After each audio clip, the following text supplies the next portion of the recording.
Welcome back to the channel.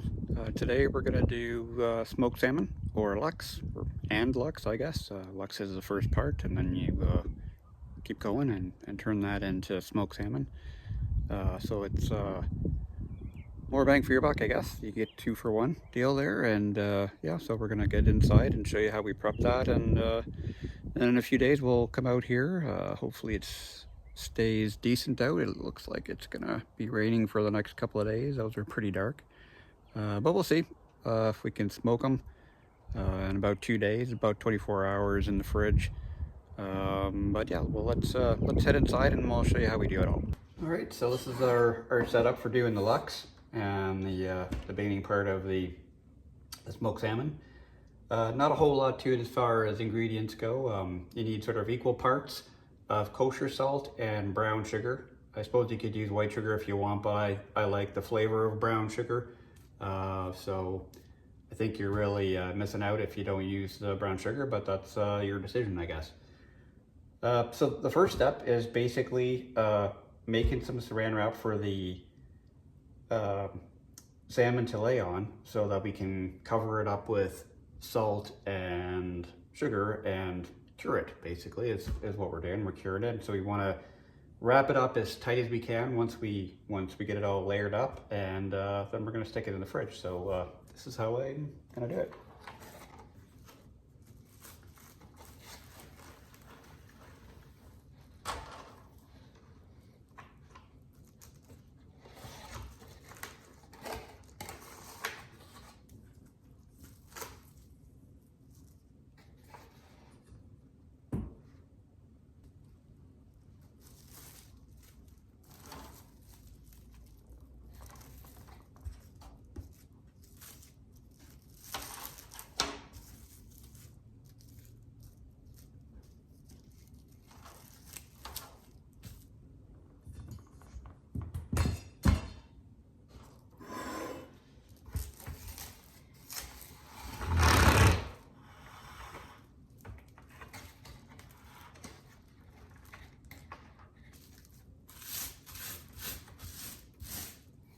Great.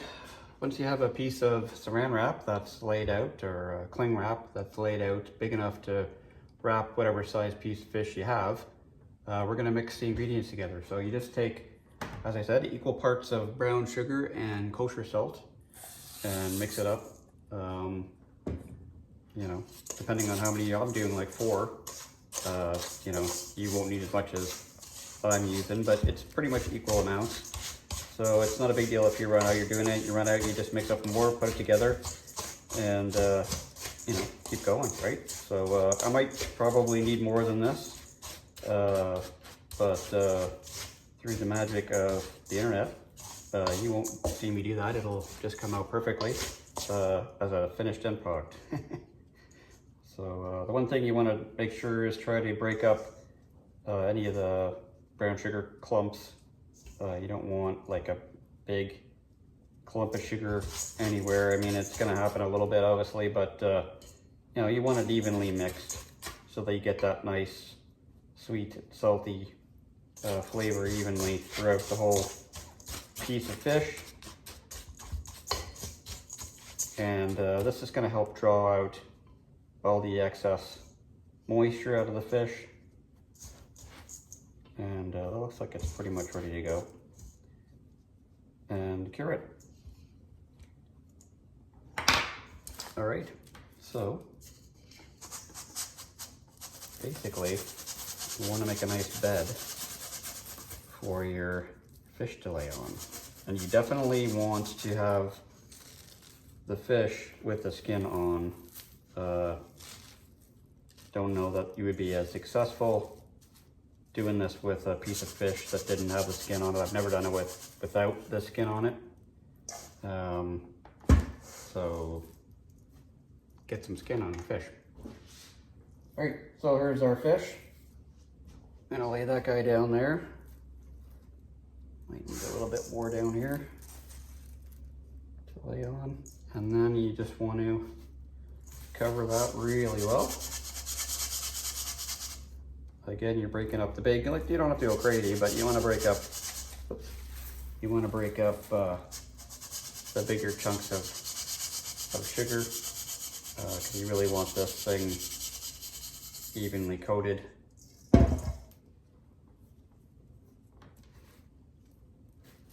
Kind of push that up to the sides, because you're going to wrap it up pretty tight, so you don't need to spread it around too much, but you definitely want this covered as much as possible. And I'm going to have to mix up a little bit more for this guy.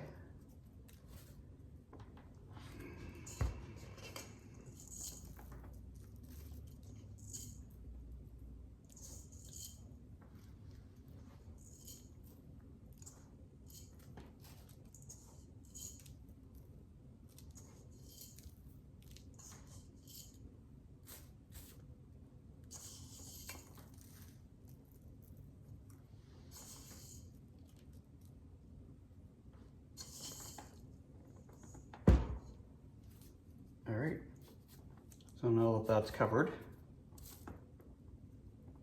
we're going to wrap it up as tightly as possible. Again, you don't have to go nuts. You just want to try to seal it as best you can, and you know, the moisture is going to wick out of this as it cures over the 48 hours. So that's, you know, not super tight, but it's sealed up. And what I've got here is a roasting pan. You can use I've used cookie sheets before too. Put a little grate in there just to keep it off the floor of the pan, because it's gonna, you know, it is gonna wick out some moisture, and you want to, you know, try to keep it out of there as best you can. So yeah, that's basically it. And you just pop her in there, and try to get it as flat as possible. And then you just put that in the fridge and leave it alone for 48 hours. So I'm gonna do that, and we'll see you. Well, I'm gonna do this 3 more times. You're, you know, probably only gonna do this once, but we really like the smoked salmon, so I kind of try to give us as long a supply as I can with this process. Usually do it in the cooler months, so spring and fall, kind of when I do it. So we're doing it now because it's going to be a cold smoke, and I don't want any extra heat in there to in the smoker to sort of start cooking. I don't want it to cook at all, right? So yeah, we'll see you in 48 hours. A couple things that I guess I should mention. Not really important, but just FYI, I did cut a couple of these fillets a little thinner, just because the belly of it was so thin that I find it's really difficult if it's too thin to slice it after it's cured thinly. You have to slice it really thinly. So if you're wondering why these look more like eels than salmon fillets, that's why. I only did a couple of them like that. The other thing is, when you put it in the fridge, it might be an idea to, sometimes I'll put a little bit of weight on top of the salmon as it's curing in the fridge, just to help draw out more of that moisture. You want it as dry as you can, so something to think about.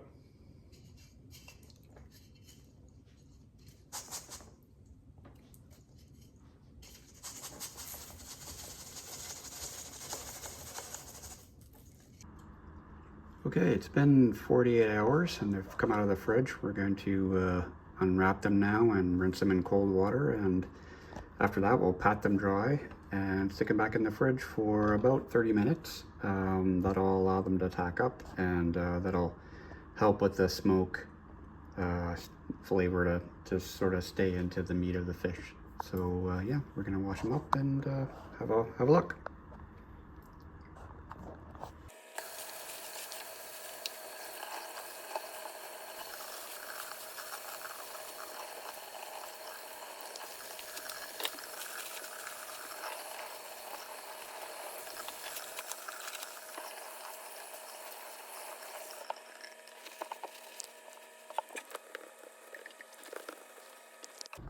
Okay, so you can see that the salmon's changed color. It's absorbed some of the salt and the sugar, and it's fully cured. And this is essentially Lux. So you could eat this right now if you wanted to.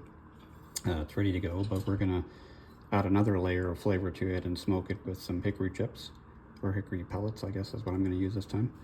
So we're gonna stick this in the fridge, well, all of them, but yeah, I'll stick them in the fridge for about a half hour, and then we'll get them on the smoker and start smoking them. So we'll see you in about a half hour. So it's been a half hour. We're out by the smoker now. These guys have tacked up a bit, so they're a little bit sticky, and that'll, like I said before, that's going to help the smoke flavor absorb into the fish. So now we're going to get it on the smoker. Okay, good. Okay, so we're gonna fill this smoking tube up with the pellets. I've done this before, you guys. If you've been watching me, you know, you've seen me use this a couple times now. But we're gonna fill this up with hickory pellets and then put it in the smoker and leave it for about 12 hours. So it's a long smoke, and if you're better than me, you'll have started earlier in the day instead of having to do it all through the night like I'm going to be doing. So yeah, planning is key. But anyways, so we're going to fill this up with the hickory pellets.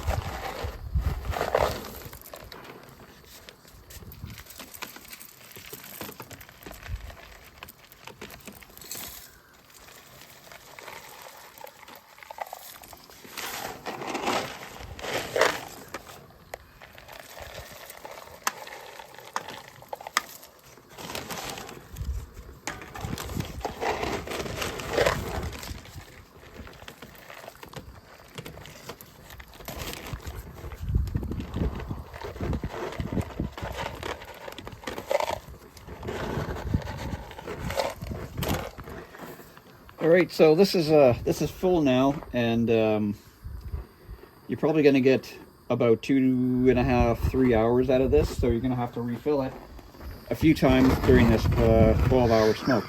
So I found the fastest, easiest way to start these guys up is just torch it. It takes about a minute to torch it to the point where it's going to get smoky enough, I guess, if you will.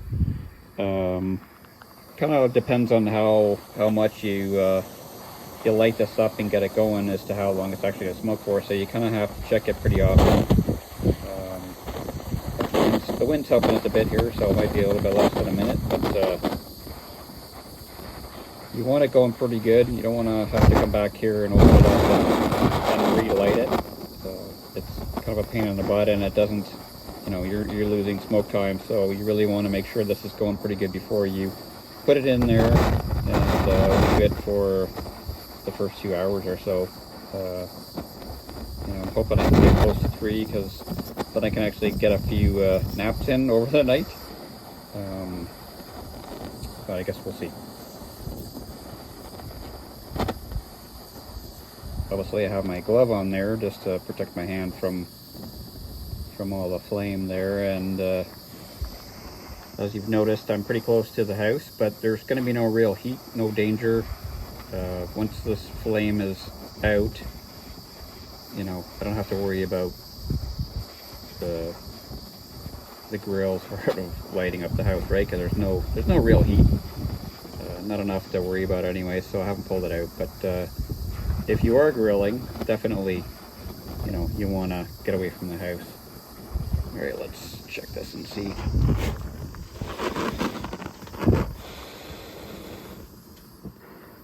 Gonna give it a little bit more, just to make sure that it's going good. Like I said, I don't want to have to open it back up and restart it.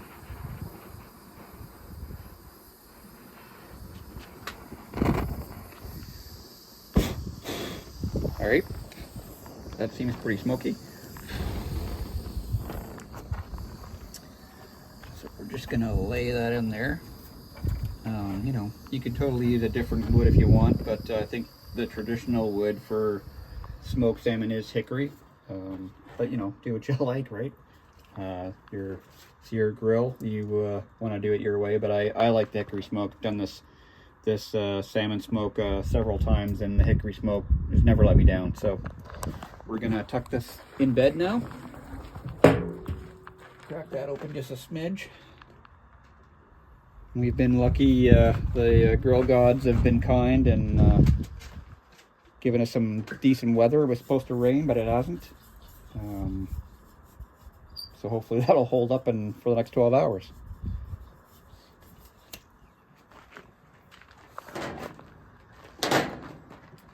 Just gonna, oh, there we go. You can see the chamber starting to fill up. Smoke's starting to pour out of the chimney here now. In a couple of minutes, it'll really start to smoke here. There we go. Can't see. Yeah, that's starting to go. But anyways, it's a bit windy, so it's hard to see. But trust me, it's going there. So we'll check you guys out in a couple hours and see how it's going. Okay, well, it's early in the morning. We've finished the 12-hour smoke, and we're gonna have a look and see what it looks like now. Okay. So you can still see there's a bit left in the tube still, but it's pretty much played out now. And these guys look like they are pretty much perfectly done there. All right, so we're gonna bring those guys inside and slice them up. Here we have the finished smoked salmon, ready to be sliced up. What you need to get this going good is the longest, sharpest knife you have. They do have particular knives for doing this, like smoked salmon knives, if you want to spend lots of money. But I think this one will do the job just fine. So the deal is you start with the tail end, and you want to try and keep the knife as flat as you can as you slice. You want those slices of smoked salmon pretty thin. If you've ever had smoked salmon, you know, you can almost see through them. I don't know if I'll get mine quite that thick. I'm not that pro style, but you know, when I've done it in the past, it turned out all right. So this is how I do it. We're gonna cut that curled bit off just to get it out of the road. Also, this is why you leave the skin on. That makes doing this a little easier than if you didn't have it on there. But anyhow,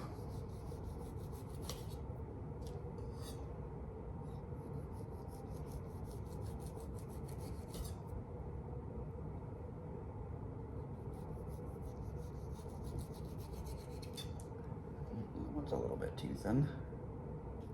That'll be for the chef.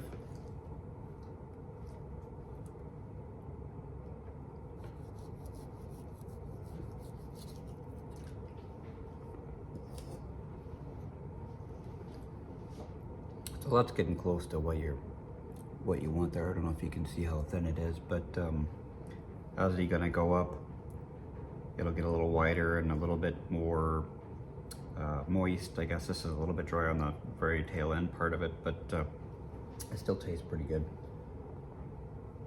So as we go along here, it'll get better and better.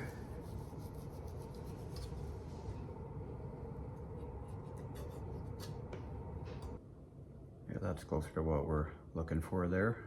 As we go along, it'll get better and better.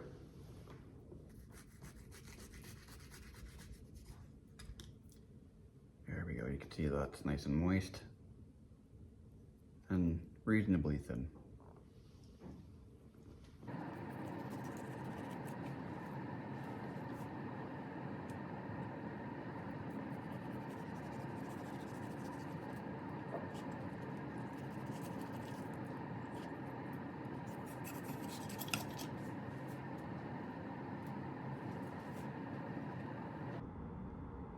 Well, there you go. That's the salmon all sliced up. My version of smoked salmon. I hope you enjoyed it. I know I'm going to. So yeah, that's it.